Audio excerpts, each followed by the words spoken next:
On the field, in the broadcast booth, Ron Johnson is Minnesota sports. One-of-a-kind opinions, big-name guests, the teams you care about every day. It's the Ron Johnson Show, part of Locked On Sports Minnesota, and it starts now.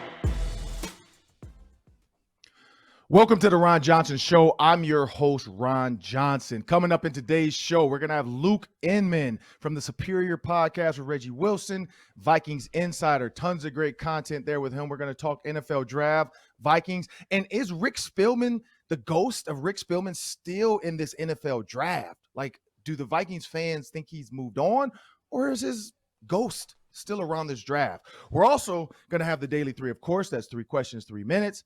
And then we're going to hit hard on this KarlAnthony Towns disappearance act. Shows up 1 minute, disappears the next. Is KarlAnthony Towns the guy for this town? Is Ant Edwards now the Michael Jordan of Minnesota, or can they coexist? Well, I'm your host, Ron Johnson. This is the Ron Johnson Show. My producer is Sam Ekstrom. Sam, as we jump into this season with Vikings football, the draft is here. Everybody's excited. This is draft week. It's like Christmas week. I've gone to the Mall of America 4 times already. Had nothing to do with the draft, just because I got dragged there because my mom was in town and my daughter's birthday, and so she loves to shop. But as I was shopping, I started to think about this, and I'm like, man, look at all these stores. And look at all the stuff these people are buying. And buying, like, specifically shoes, because my daughter's a shoe person just like me. I can't even get mad. Like, literally, I don't even get mad anymore because I have over 170 pairs of shoes. And so I'm like, that's where she gets it from. My wife is like, who she get it? And then she's like, yep, you know what? I already know. And so my daughter this weekend, I think, bought 2 pairs of shoes because my mom bought them for her. But as I'm thinking about that, when she got home with them, she put some on the shelf, or 1 pair on the shelf. She wore one to the Gophers softball game. And as we think about drafting and sports in this town, it's so hard in this town right now with all these sports. Like, you got the Twins, you got the Timberwolves, you got the Vikings, and you have the Wild. All 4 right now are in the mix. Normally the Timberwolves are done by now. They're at home. They're fishing in Cancun somewhere. But you can only wear 1 pair. And so my early question to you, Sam, is what sport has taken your attention right now? Like, what is the 1 pair of shoes on your shelf or off your shelf as a sport, and the rest are kind of in the closet?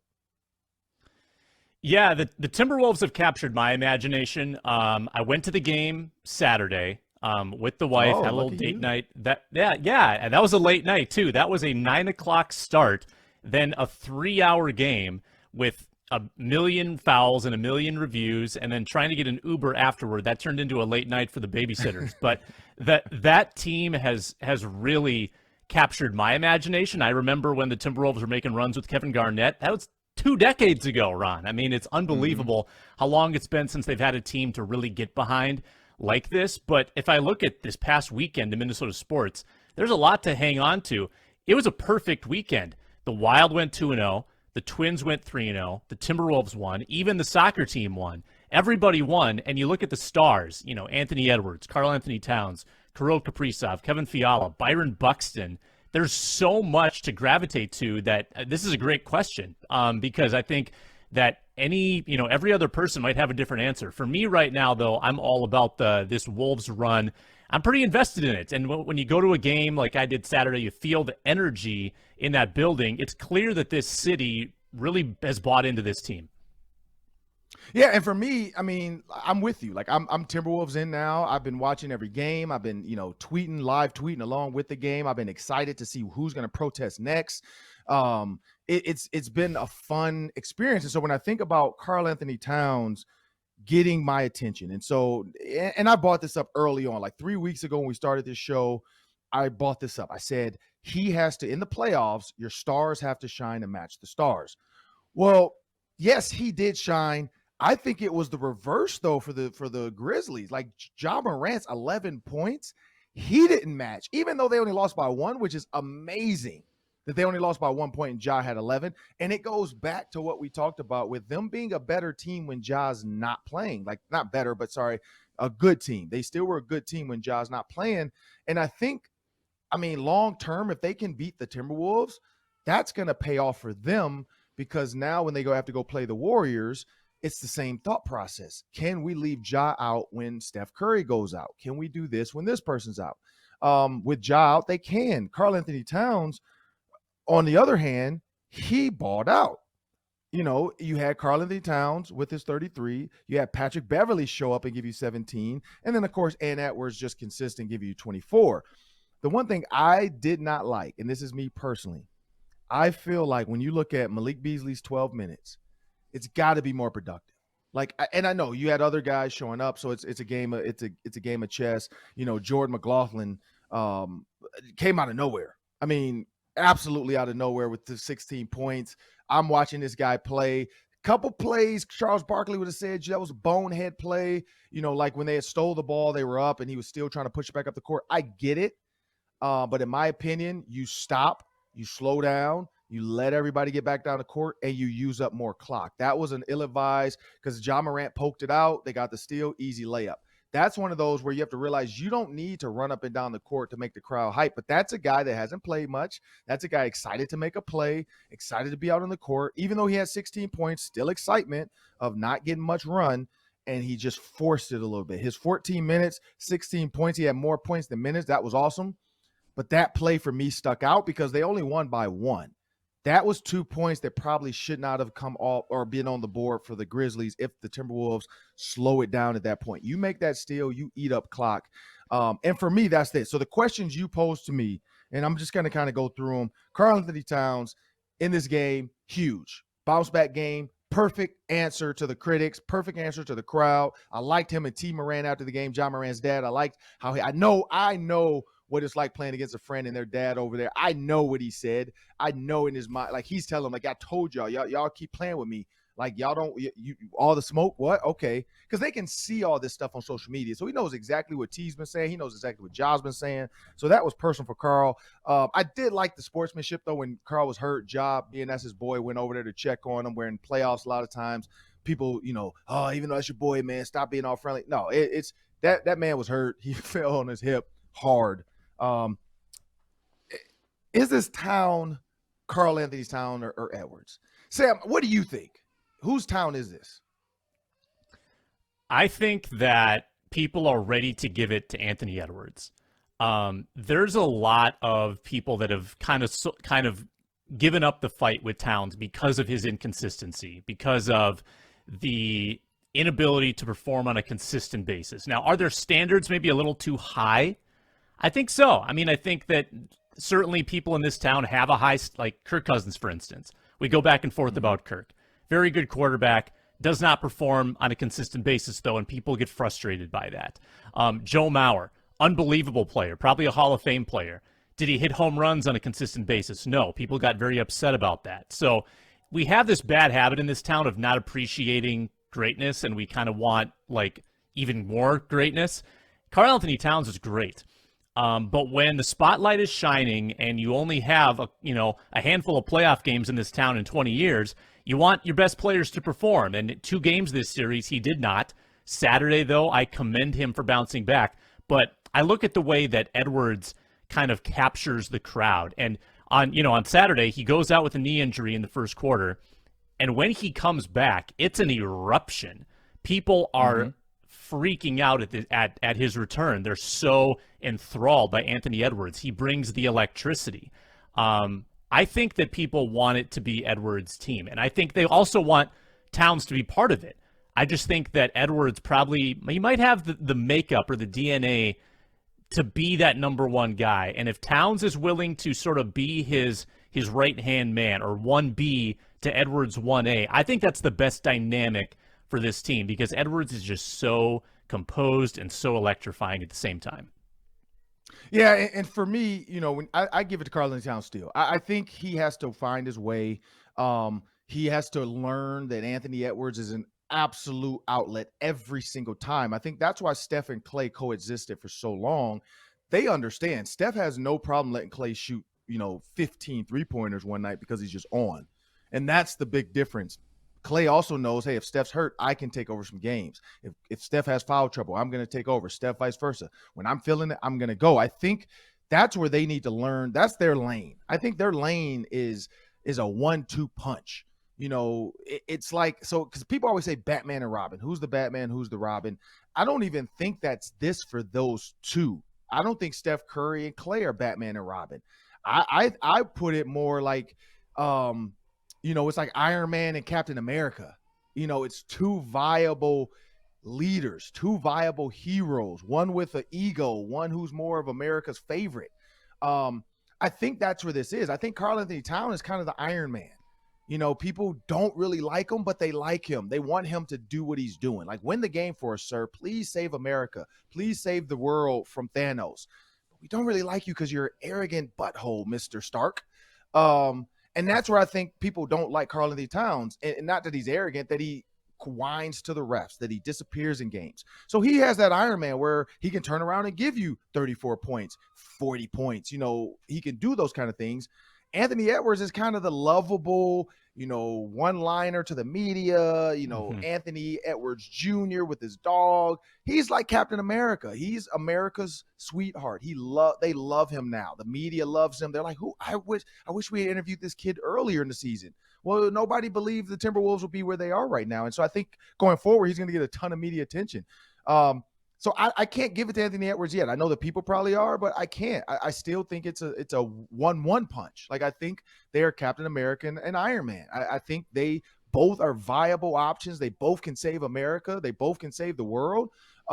They just have to learn to coexist. Like, somebody has to lay on the wire. It takes me back to a movie about that. Captain America says, you're not the guy that would lay on the wire and get electrocuted while people walk over you. And Iron Man's like, why would I just cut the wire? Like, why do I need to lay on the wire for you to walk over me? I got a laser. I'm gonna cut it. And they're both right. Like, they're both right. One person sometimes has to lay down for the team, and the other one's like, wait a minute, dude, we could just barrel through this guy. And that's where KarlAnthony Towns is at times. Like, he's like, look, I'm a brute force object. I have to use it sometimes. I have to be this way. It's gonna come. It's the good and the bad. I'm going to get offensive fouls. I'm going to get, I don't know about the whining to the refs, but I'm going to have to tell the refs, hey, they're hitting me just because I'm big. Because it's almost like the LeBron James effect. LeBron James gets hit every time he goes to the lane, but he's so big and he doesn't flop. They don't call it. And that's why you see KarlAnthony Towns kind of do the flop, because that's what guys are saying. Like, you're so big. If you don't move, we don't really feel like you got hit. If you throw your head back or you do some weird shimmy, then they can kind of see like, oh, okay, I see where he pushed him, and they're going to make that call. I think the refs need to do a better job of just seeing that. Big guys are getting hit. But I call it 1A and 1B. I call it 1-1. I call it Iron Man and Captain America. These two can coexist. One's going to lay on the wire and be America's favorite. The other one's going to cut the wire and get the job done. Aggressively sometimes, but get the job done. Up next, we got Luke Inman, Draft Insider. Some great stuff coming up. Stick around. Now coming up on the Ron Johnson Show, as promised, Luke Inman. And this is the thing about Luke Inman. He's a draft insider, Vikings insider, been around the program for years. But Luke and I actually have a connection outside of this type of stuff. He's on the Superior podcast with Reggie Wilson. As I bring Luke Inman in, I want to tell a quick story. Luke was probably my first videographer for one-on-one interviews. Luke and I met up in Mankato.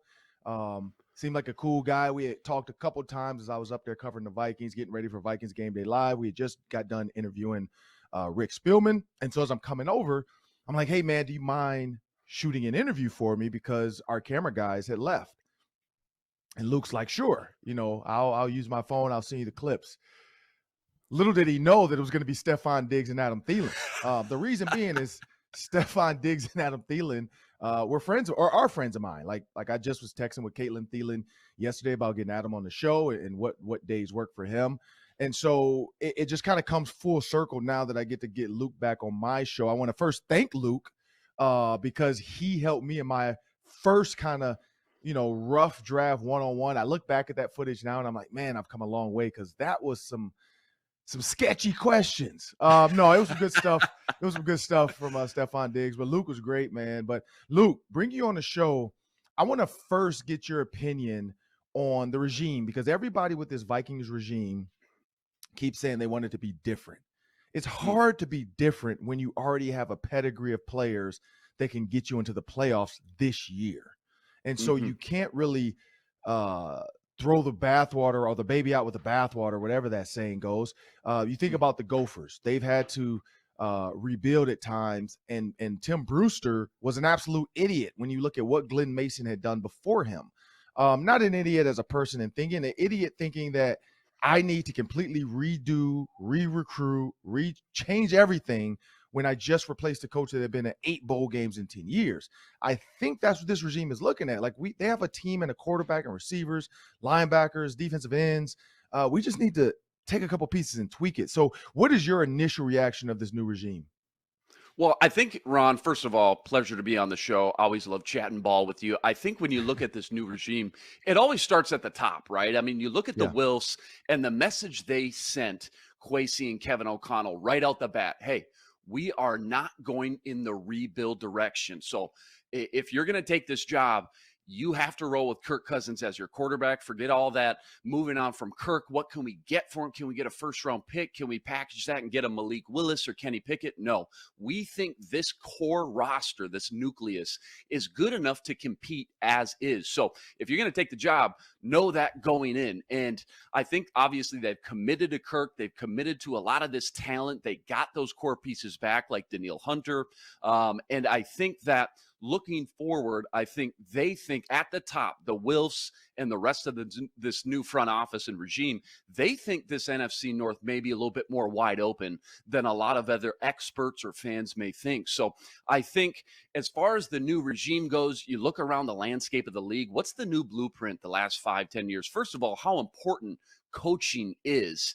And second of all, it's the new young coaching wave and this pass happy league, the spread them out 3, 4, 5 wide. You hear 11 personnel a lot. You're going to see a lot of 3 wide receiver sets with Kevin O'Connell. The other thing I think about with Kwesi, coming from Cleveland, working with Andrew Berry, there was a few things that they specifically always did when it related to the draft. We're getting into draft week now, just 3 days away. For example, they always targeted young prospects. I mean, if they were over 22 years old, for example, they just crossed them off the list. So it's an interesting draft class this year, Ron, because of the COVID and you had that extra year. A lot of these guys stuck around an extra year, that 5th year. So first of all, a lot of these guys are older. Are they going to have to bend those rules a little bit? Are they going to have to dip in some more 22, 23-year-old prospects?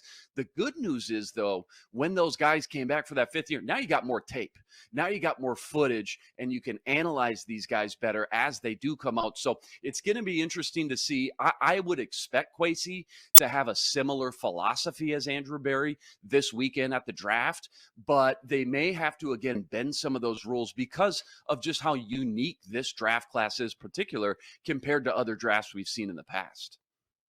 And what are your thoughts? So when everybody like me, I'm going cornerback. I think it's just it's an easy slam dunk. It's a lot of cornerbacks in this draft. When you look at Derek, because Ahmad Gardner, I think he's going to be off the board. He's going to go early. Yeah. They're saying anywhere from 2 to 9. He's probably gone.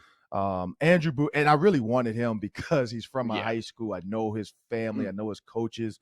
I mean, I knew him when he was in Little League with the Michigan Spartans. So I just really wish that he had come here, but it's not going to work out now. He's gotten too good, too big of a name. But Andrew Booth Jr., Trent McDuffie, Derek Stingley, Kyer Elam, Roger McCrary from Auburn's in there. I don't know if it's the Auburn thing. I don't know if it's because he's a senior. I just don't like him for the Vikings. The thought process, what a lot of people are saying, is draft corners that you're going to get 2 deals before they hit like 26. And I think that's kind of the thought, is when they're young, you can get early, high-level production out of them, and then they're still young on their second deal. A lot of these corners being 5th year, 6th-year seniors, when they're into their second deals, they're already 28, 29, which is almost retirement time.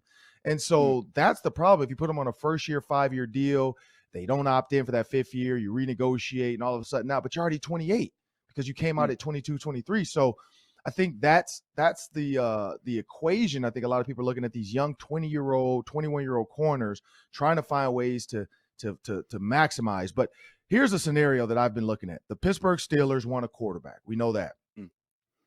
If they think that they have to jump, the Vikings seem like a viable option. They could give the Vikings their 12 or their 20. Vikings give them their 12. Steelers also give the Vikings 52. And in the 3rd round, the Steelers and Vikings swap. So the Steelers jump up in the third to 77. Vikings jump down to 83. But now the Vikings have acquired another second-round pick. Everybody keeps throwing that out there, like Vikings at 20. What do you think of that option? Well, I'm glad you brought that up because when it comes to the draft, I think what everybody, all these experts, the mock drafts and the big boards, you name it, Ron, I think it all comes down to value because we just don't know, right? They're lottery tickets. They're scratch-off tickets. You don't know what you're going to get until we analyze this thing 3-4 years down the road. So you want as many picks as you can, and you want to try to create good value with those positions that you select in what rounds. And I think trading back is just, for me, always option A. Now, easier said than done, right? I mean, you have to have a trade partner first and foremost. So a quarterback that the Steelers value highly still sitting there at 12 needs to be there. But that doesn't mean there's not other teams as well with multiple first-round picks. The Eagles, the Saints all of a sudden got 2 first-round picks. Are they going to want to package something moving up? The Chiefs have 2 first-round picks. So I think there's a lot of teams that could want to move up. It's a quarterback-driven league. If you don't have one, you got to keep swinging and try to go get one. And I think when you look at the way the board may fall, we just talked about him, Derek Stingley. If we're having this conversation 2 weeks ago, Ron, Derek Stingley's a viable option at 12. All of a sudden, it sounds like he may be gone in the first 10 picks. Ahmad Gardner, he's going to be gone, like you mentioned. So when you look at the next tier, the little bit of drop-off, Trent McDuffie, I know you and I have talked a lot about. Jordan Davis is another guy that you brought up that I'm really infatuated about. Can you get these guys if you move down 4, 5, 6, 7 spots? And again, get that extra value. The Steelers, I think it was just 2-3 years ago, they traded up, very similar trade situation from 20 to 10 with the Denver Broncos. They gave up an extra first the following year and an extra third this year. And remember, the Vikings don't have a 4th-round pick for tight end Chris Herndon last year. So they may very well try to even maybe take a little bit less than they would in years past just to recoup some extra value and extra picks. They moved up to grab Devin Bush. The Broncos moved back. They draft Noah Fant. And I just think that trading back again is always option A. And especially when you look at the Vikings targeting a cornerback, there's a little bit of a drop-off. You get down to that Trent McDuffie. You mentioned Andrew Booth Jr. from Clemson. I like Roger McCreary, although he does have the shorter arms, and he is older, so he may just be crossed off the list altogether. But when you flip on the Auburn-Alabama tape, I thought he was the best defender on the field from top to bottom for all 4 quarters. I think the point is, Ron, there's a lot of options, though, if you move back, and it takes a little bit of pressure off that first-round pick, too, because as a new GM and a new coach, there's so much pressure to hit on this first-round pick. I mean, if you miss on a first-round pick, especially an early top 10, top 12 pick, it can set your franchise back 2-3 years. So a lot of pressure on this first-year regime. If they move back, recoup some extra picks, get that 4th and some change, I just think it's a win-win for everybody. And you're still going to get a really good player like a Trent McDuffie, Jordan Davis, or a handful of other guys that they may be looking at right now. Yeah, and when you look at everybody kind of slating Derek Stingley Jr. to the Vikings at 12, that's most, I think it's like 85 or 86% of the mock drafts all think that's going to happen.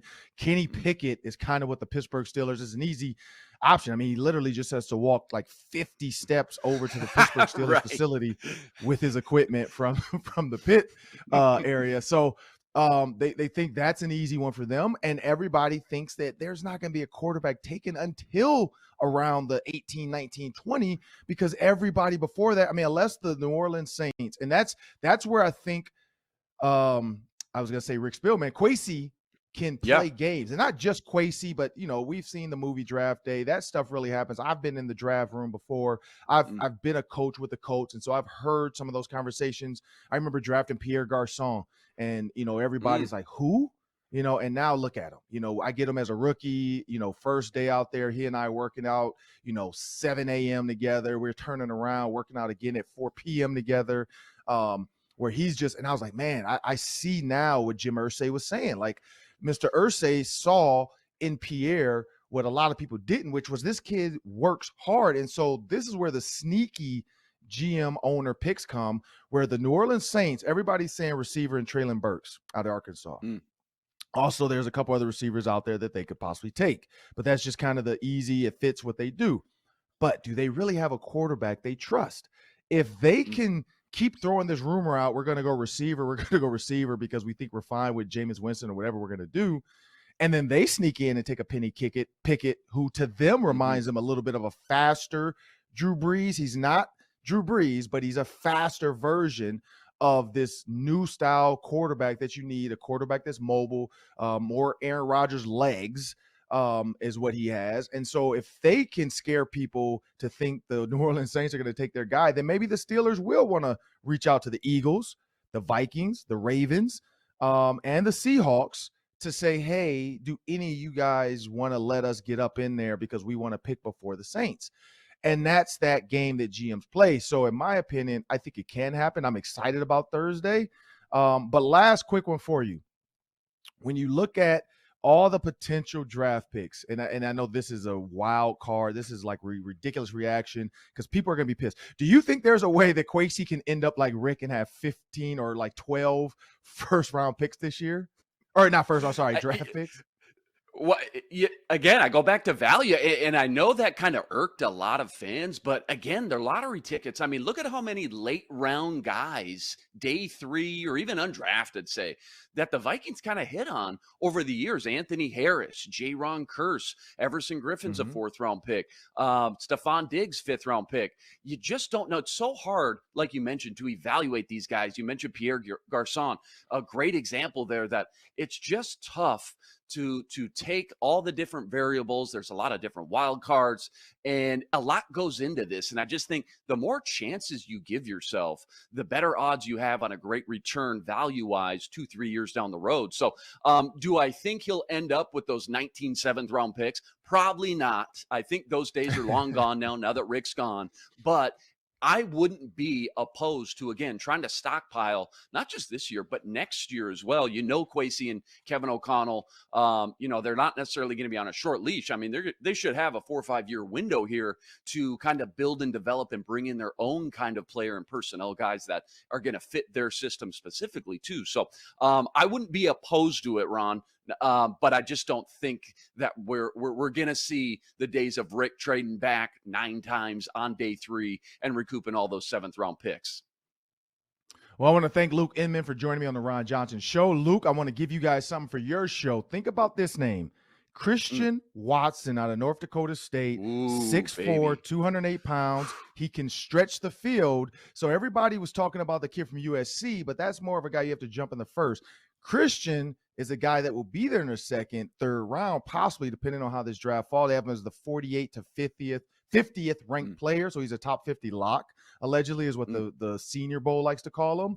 But he's a guy to keep an eye on, Vikings fans, because if the Vikings can't find a way to trade back, now in the 2nd round, you can take another receiver and you get a 6'4" body that you do not currently have, because Justin Jefferson and Adam Thielen both have size, but they're not 6'4". And now you add a true red zone fade route threat to this high-powered offense. You still have KJ Osborne. So now you have 4 legit receivers, and you can make some hay on this offense. So again, Luke, I want to thank you for joining the Ron Johnson Show. Have a great day. Hey, let me say this real quick here too, Ron, just to touch on that. You mentioned it. There is a lot of great receivers in this draft. I'm glad you mentioned Watson. Yeah. Ran a 4.26 at 6'4", 205 pounds. But you look at the second tier of receivers besides the Drake Londons, Chris Olaves, Garrett Wilson, Jahar Dotson, Sky Moore, George Pickens. There is a ton of great value if they don't go receiver at pick 12 that they can get at pick 44 in the 2nd round. Glad you brought that up. Yeah, no, because even John Mechie at Alabama, like they have him down there in 80th pick, and so he killed it at Alabama. So yeah, I mean it's a lot of guys out there. But up next we got the Daily 3. That's 3 questions, 3 minutes. Stay tuned. And now it's time for the Daily 3. That's 3 questions, 3 minutes. Take it away, Sam. The protests continue in the Wolves playoff series for the 3rd time in 5 games. Protesters on the floor, one of them jumping over Glenn Taylor's wife, getting tackled by an alert security guard, the other one videotaping the whole thing. It was a big to-do in the 2nd quarter, I think, of Saturday's game. Have the protests gone too far, Ron, with these protesters trying to make a statement about animal rights? Well, the fact that the Timberwolves are 3-0 in protester games, I'm going to say no. Like, they're not hurting anybody. They're hurting themselves. I mean, they're hitting the ground hard. They're getting tackled. They're gluing skin to the court. They're chaining themselves. Like, they're hurting themselves. What they're doing is like taking poison, eating it, and then expecting your enemy to die. Like, what they're doing is literally making a mockery of themselves. They're spending the night, maybe a night or two in jail. It to me is just dumb. But hey, for some reason, the protester is the Infinity Stone, final stone for the Timberwolves. It's like, big bucket from Anthony Edwards. That's the first stone. Big play from KarlAnthony Towns. He gets excited. That's another stone. And that's for those that don't understand, the stones is the Infinity Stones from the Avengers. Thanos gets all 6 stones, and absolute chaos and mayhem ensues. And he is the strongest man in the world, can snap his fingers and make everybody disappear. Iron Man can do it. Flip it around. If you haven't seen it, sorry, I just ruined both movies for you. But then the third stone will probably be a Pat Bev tech or antic or something, or a celebration. The fourth stone would be an ill-advised timeout from Chris Finch, or an actual timeout being used in the crowd getting energy. Like, they're getting energized with every stone. Thanos gets stronger and stronger. The fifth stone, I'm going to say probably like a celebrity in the crowd that everybody's like, oh, I didn't know Craig Kilborn was here. I didn't know Josh Duhamel was a fan. I didn't know Nick Schwartzen watched Minnesota sports.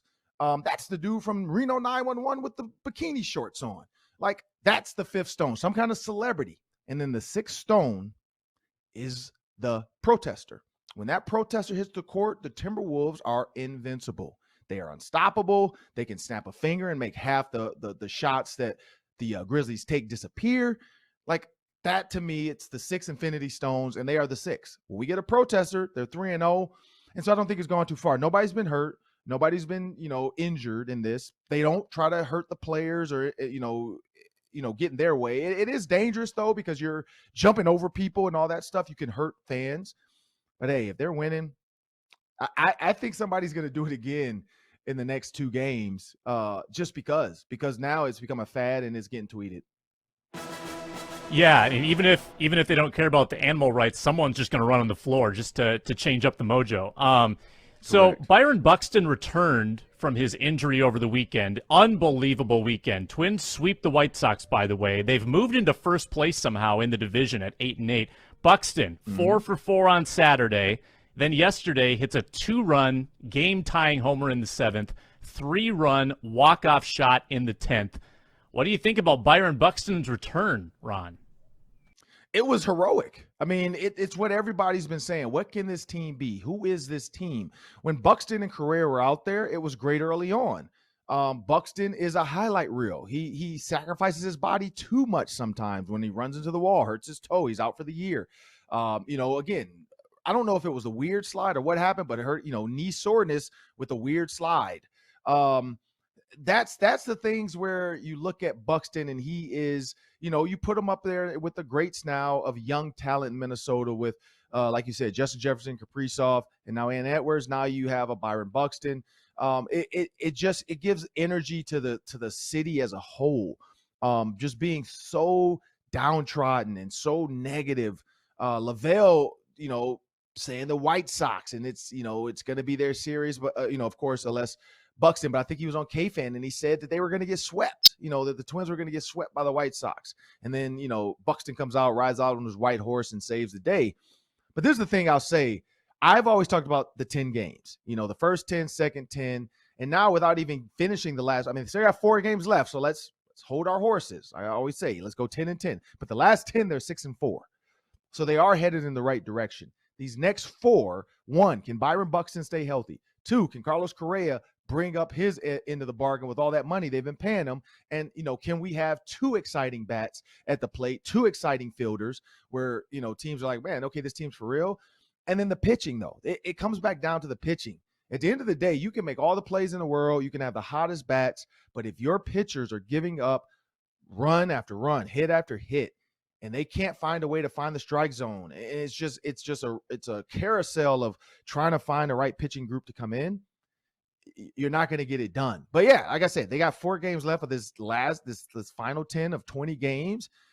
And then you get, but yeah, they're in the lead. They're in the lead of the AL Central.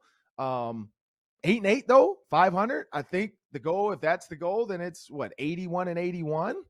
If they can do that, hey, they got something going. People do need to slow their roll, though, when they start tweeting out best player in baseball, Byron Buxton MVP. Let's let the guy play 100 games first. Let's see if he can stay healthy, because a lot of guys have unbelievable stretches. And I know Buxton is exceptional. Stat I have, since 2020, he leads the MLB in slugging percentage. That's great. I love it. Let's see him do it for an extended period of time before we declare that he's the best player in baseball. Let's not put too much on the guy. Let's just hope that he stays healthy. I've got one more for you, Ron. So it's draft week. I want to ask you a fun draft question. What's your favorite Vikings draft pick in the last 10 years? In the last 10 years, that's a tough one. Like I'm going back in that era, and you got to look. There's a lot of good options. You got Danielle Hunter, you got Harrison Smith, you got Dalvin Cook, you got Eric Kendricks, you got Barr. Adam Thielen, of course, was undrafted, but I still like the Adam Thielen acquisition. Stefon Diggs is one that really stands out for me, though. When you think about Stefon Diggs and everything he's done for this team, everything he did for the city with the miracle. But if I'm thinking about it, I got to go Justin Jefferson.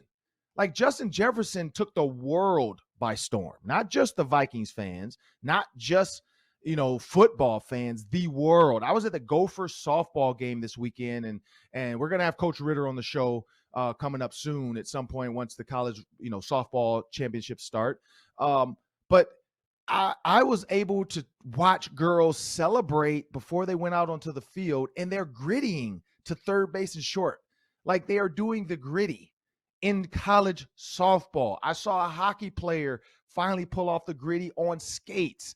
I mean, yes, Justin Jefferson did not create the gritty. His college teammate did, but he made it famous. He made it more famous than Jamar Chase. Jamar Chase just has more variations of it, I guess I'll say, and they went further in the Super Bowl, or not in the season. I mean, they went to the Super Bowl, and he did it a lot more this year. It was a lot more exciting in some of his games, having 3+ touchdowns and 2+ touchdowns, 200+ yards in some games. So it was just noticeable. But Justin Jefferson is still the gritty king. He still made it worldwide, not local, not Minnesota, not even just football across the NFL. John Morant gritties. I mean, you got guys in the NBA. You got baseball guys. You got hockey. You got soccer. I saw a rugby guy in a different country do the gritty. Like, Justin Jefferson is international. He's international. I mean, other than Randy Moss, there's not a lot of international football players. There's Tom Brady. You got Drew Brees. You got Aaron Rodgers. Those guys are internationally known. Kirk Cousins might be internationally hated because everybody talks about it, but he's not internationally known. Justin Jefferson is internationally known. People might not even really understand he's a football player, but they know he's the gritty king. And that's what's so crazy about that pick, is that the Eagles could have had him. Thank you for making that mistake and going to get somebody else who's going to be okay probably. But he's not Justin Jefferson. Justin Jefferson is my favorite draft pick in the last 10 years. That man is internationally known. And that's where I'm coming with it. Yeah, it's hard to go wrong with that. I loved covering Diggs just because he was kind of this diamond in the rough, and you knew immediately he was unbelievable. You could tell right away, and you're looking around saying, how did this guy fall to the 5th round? Injuries. I mean, he fell right in their lap. That's probably the best value pick, obviously, the last 10 years for the Vikings. Yeah, and even with injuries, though, Stefon Diggs being a 5-star high school receiver and not going to Ohio State, and he picked Maryland because he wanted to stay home and be close to his family. I think that too. If he's somewhere else other than Maryland, even with an ACL, like if he's at Ohio State, I still think, because look at Michael Thomas, his was injury and he still went in the high. I thought he should have been a late 1st round, but he went to 2nd to the Saints, and the Vikings should have took him. But I have that on record, saying that on TV. But Stefon Diggs did not pick Ohio State. He picked Maryland, and I think that was it was a product of all that he fell into the Vikings' lap. So I'm glad it worked out that way. Well, that'll do it for the Ron Johnson Show. I'm Ron Johnson. That's Sam Etcher. I want to thank you guys for joining us. Please subscribe to the Ron Johnson Show and Locked On Sports Minnesota podcast on YouTube. And you can also subscribe, download, and listen wherever you are, anytime, anywhere, online, offline, wherever you get your podcasts. I'm Ron Johnson. Have a great day.